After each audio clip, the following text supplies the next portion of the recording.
नमस्ते, राम राम, जय जोहार, आरजे मोनिका का सलाम। लीजिए हम फिर आ गए, मतलब मैं फिर आ गई एक अच्छी सी छोटी सी प्यारी सी कहानी लेकर। और ये कहानी जो है ये आमतौर पर आप लोगों ने पहले भी सुनी होगी, हो सकता है किसी दूसरे रूप में सुनी होगी, या अभी जो वीडियोस वगैरह वायरल होते हैं उनमें देखा होगा। पर ये भी एक छोटी सी कहानी है जो मुझे तो बहुत अच्छी लगी, मतलब मुझे टच लगी, तो आपको भी ये बहुत अच्छी लगेगी। चलिए कहानी शुरू करते हैं। एक व्यक्ति थे, उनको अपने काम पर जाना था सुबह सुबह, और गर्मी का समय था। नॉर्मली अभी तो ठंड का से गर्मी का समय था, और सोचा कि क्यों ना पहले मैं गन्ना रस पी लूँ, उसके बाद फिर मैं अपने काम पर जाऊंगा। और वो जिस जगह पे गन्ना रस पीने गए उन्होंने ऑर्डर दिया, और चूँकि ऑर्डर देने के बाद टाइम था गन्ना रस आने में, तो वो इधर उधर देखने लगे। उन्होंने देखा कि अरे यहाँ तो बहुत सारी मतलब फूलों की और पूजन सामग्री की दुकान है। एक्चुअली वहाँ पर एक बहुत प्रसिद्ध मंदिर। बाद उन्होंने देखा कि वहाँ पे एक व्यक्ति आए हुए हैं जो लगभग 37-40 ईयर्स तक के होंगे, और वो आकर ना अपनी जेब से 500 रुपये का नोट निकाल कर उन्होंने फूलों की माला बनाने वाले को दिया, और कहा कि ऐसा करना कि इससे तुम 500 रुपये की बहुत ही सुंदर सी माला बना देना, मुझे भगवान जी को अर्पित करनी है।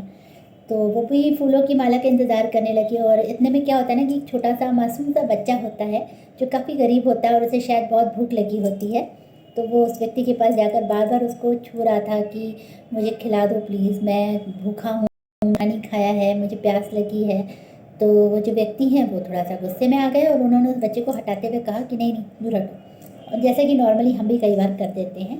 तो ये जो गन्ना रस वाले जो व्यक्ति थे जो पी रहे थे गन्ना रस, उन्होंने देखा और उनको बड़ा अटपटा सा लगा। इतने में उनका जो ऑर्डर था गन्ना रस का वो आ गया। तो उन्होंने सोचा कि यार 2 ग्लास का ऑर्डर तो दिया ही है, चलो कोई बात नहीं, छोटा सा बच्चा है, अगर 1 ग्लास गन्ना रस पी भी लेता है तो क्या होगा।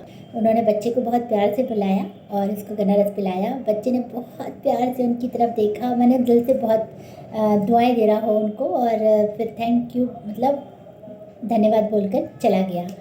और उसके बाद फिर जो व्यक्ति फूलों की माला वाले थे उन्होंने बहुत गुस्से से गन्ना रस पी रहे व्यक्ति को देखा और उनके पास गए और उनसे कहा कि तुम जैसे लोगों के कारण कि जो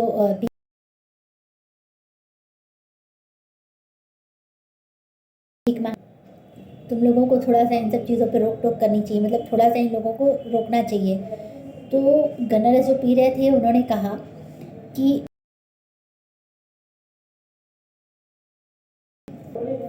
जो ईश्वर मतलब जो इंसान की बनाई हुई जो मूर्तियां हैं पत्थर की, उनमें भगवान दिखाई देते हैं, इसलिए आपने 500 रुपये की माला वहाँ पे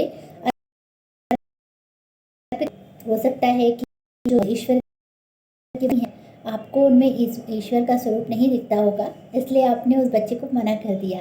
खैर ऐसा होता है, और मुझे ऐसा लगा कि मुझे उस बच्चे को गन्ना रस पिला देना चाहिए, तो मैंने उसे खुद पिला दिया। चलिए कोई बात नहीं। और यहाँ पे हमारी स्टोरी ख़त्म हुई। एक्चुअली ये जो स्टोरी है काफ़ी टच्ड है। होता है हम कई बार समझ नहीं पाते, क्या करें, अभी का समय भी ऐसा है कि लोगों को समझना समझाना बहुत मुश्किल होता है, सही व्यक्ति की पहचान नहीं हो पाती है। पर कोई बात नहीं, अगर हम बड़े रूप में नहीं कर पाते, छोटा छोटा अपना एक पार्टिसिपेशन कर दे सकते हैं, उसमें कोई प्रॉब्लम नहीं है।